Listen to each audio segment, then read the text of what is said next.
Our story today is called The Birthmark. A long time ago, there lived a skillful scientist who had experienced a spiritual reaction more striking than any chemical one. He had left his laboratory in the care of his assistant, washed the chemicals from his hands, and asked a beautiful woman to become his wife. In those days, new scientific discoveries, such as electricity, seemed to open paths into the area of miracles. It was not unusual for the love of science to compete with the love of a woman. The scientist's name was Aylmer. He had so totally given himself to scientific studies that he could not be weakened by a second love. His love for his young wife could only be the stronger of the two if it could link itself with his love of science. Such a union did take place, with truly remarkable results. But one day, very soon after their marriage, Aylmer looked at his wife with a troubled expression. "Georgiana," he said, "have you ever considered that the mark upon your cheek might be removed?" "No," she said, smiling. But seeing the seriousness of his question, she said, "The mark has so often been called a charm that I was simple enough to imagine it might be so." "On another face it might," answered her husband, "but not on yours. No, dear, nature made you so perfectly that this small defect shocks me as being a sign of earthly imperfection." "Shocks you?" cried Georgiana, deeply hurt. Her face reddened, and she burst into tears. "Then why did you marry me? You cannot love what shocks you." We must explain that in the center of Georgiana's left cheek there was a mark, deep in her skin. The mark was usually a deep red color. When Georgiana blushed, the mark became less visible. But when she turned pale, there was the mark, like a red stain upon snow. The birthmark would come and go with the emotions in her heart. The mark was shaped like a very small human hand. Georgiana's past lovers used to say that the hand of a magical fairy had touched her face when she was born. Many a gentleman would have risked his life for the honor of kissing that mysterious hand. But other people had different opinions. Some women said the red hand quite destroyed the effect of Georgiana's beauty. Male observers who did not praise the mark simply wished it away so that they did not see it. After his marriage, Aylmer discovered that this was the case with himself. Had Georgiana been less beautiful, he might have felt his love increased by the prettiness of that little hand. But because she was otherwise so perfect, he found the mark had become unbearable.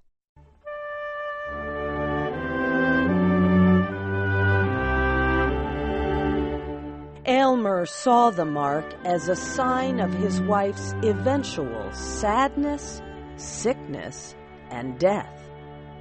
Soon, the birthmark caused him more pain than Georgiana's beauty had ever given him pleasure. During a period that should have been their happiest, Aylmer could only think of this disastrous subject. With the morning light, Aylmer opened his eyes upon his wife's face and recognized the sign of imperfection. When they sat together in the evening near the fire, he would look at the mark. Georgiana soon began to fear his look. His expression would make her face go pale, and the birthmark would stand out like a red jewel on white stone.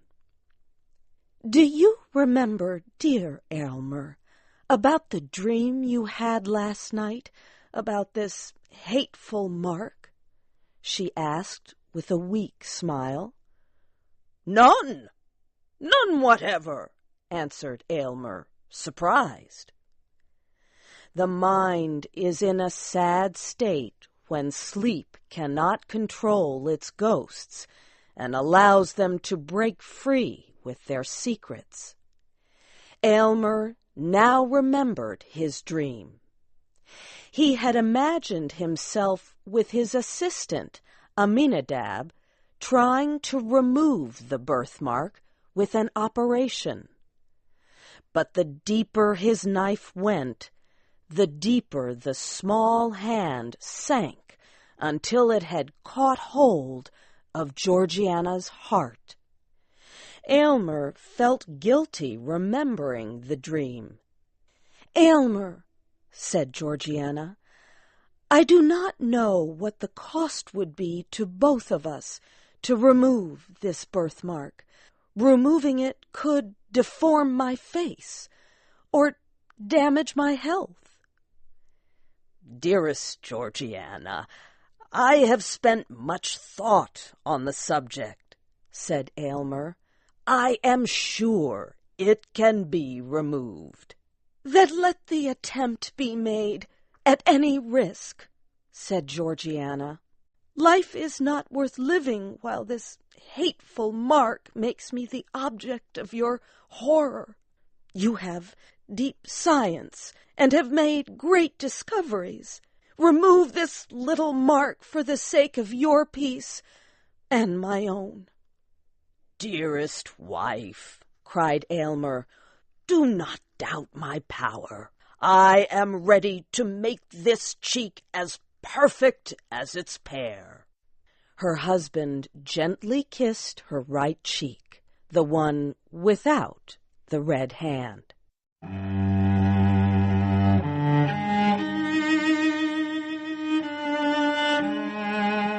The next day, the couple went to Aylmer's laboratory, where he had made all his famous discoveries. Georgiana would live in a beautiful room he had prepared nearby, while he worked tirelessly in his lab. One by one, Aylmer tried a series of powerful experiments on his wife, but the mark remained. Georgiana waited in her room. She read through his notebooks of scientific observations. She could not help see that many of his experiments had ended in failure. She decided to see for herself the scientist at work. The first thing that struck Georgiana when entering the laboratory was the hot furnace. From the amount of soot above it, it seemed to have been burning for ages. She saw machines, tubes, cylinders, and other containers for chemical experiments. What most drew her attention was Aylmer himself. He was nervous and pale as death as he worked on preparing a liquid. Georgiana realized that her husband had been hiding his tension and fear. Think not so little of me that you cannot be honest about the risks we are taking, she said. I will drink whatever you make for me, even if it is a poison. My dear, nothing shall be hidden, Aylmer said.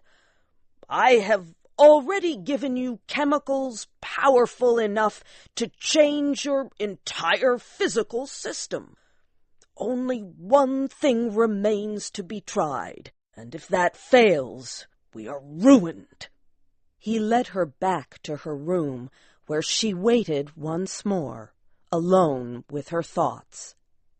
She hoped that for just one moment she could satisfy her husband's highest ideals, but she realized then that his mind would forever be on the march, always requiring something newer, better, and more perfect. Hours later, Aylmer returned carrying a crystal glass with a colorless liquid. The chemical process went perfectly, he said. Unless all my science has tricked me, it cannot fail. To test the liquid, he placed a drop in the soil of a dying flower growing in a pot in the room. In a few moments, the plant became healthy and green once more. I do not need proof, Georgiana said quietly. Give me the glass. I'm happy to put my life in your hands. She drank the liquid and immediately fell asleep. Aylmer sat next to his wife, observing her and taking notes. He noted everything: her breathing, the movement of an eyelid. He stared at the birthmark, and slowly, with every breath that came and went, it lost some of its brightness. By heaven, it's nearly gone, said Aylmer. Success! Success! He opened the window coverings to see her face in daylight. She was so pale. Georgiana opened her eyes and looked into the mirror her husband held. She tried to smile as she saw the barely visible mark.